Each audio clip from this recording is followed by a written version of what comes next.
Fry करून घ्यायचं. ठीक आहे. यासाठी लागणार साहित्य मी थोडंसं एक अर्धी वाटी गरम पाणी करून ज्यामध्ये थोडीशी चिंच टाकली होती. त्याचं पूर्ण कोळ नाही काढून घेतला, थोडासा आंबटपणा येईल इतकं पाणी मी ठेवलेलं. त्याच्यामध्ये आपण टाकूया बेसन.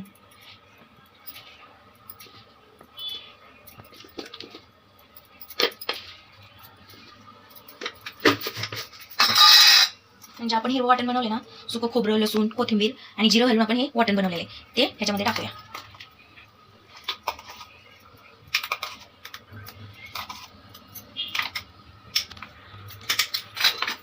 आपण टाकूया ह्याच्यामध्ये लाल मिरची पावडर,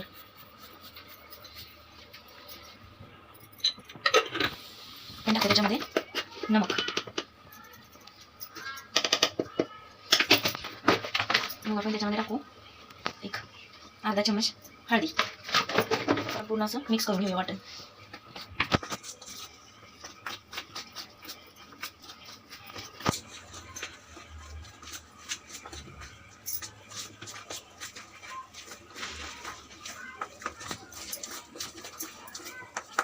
आपलं वाटण हे पूर्ण तयार झालेलं आहे. आपण भरून घेऊया.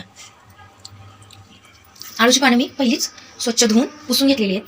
आता त्याच्यावरती आपण हे वाटण लावून घेऊ.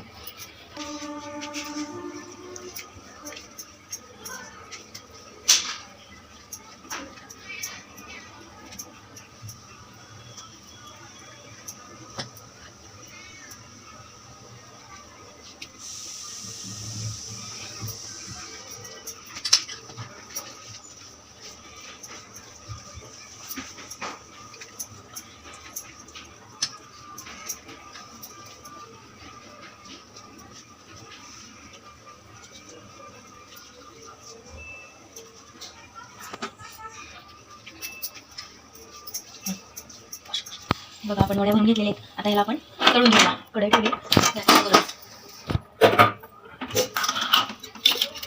तेल टाकू.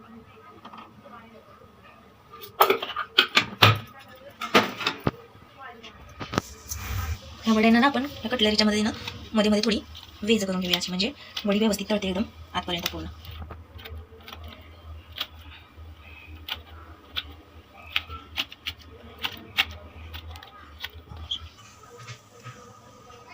तेल आपलं गरम झालेलं आहे. आता आपण ह्याला तळून घेऊया.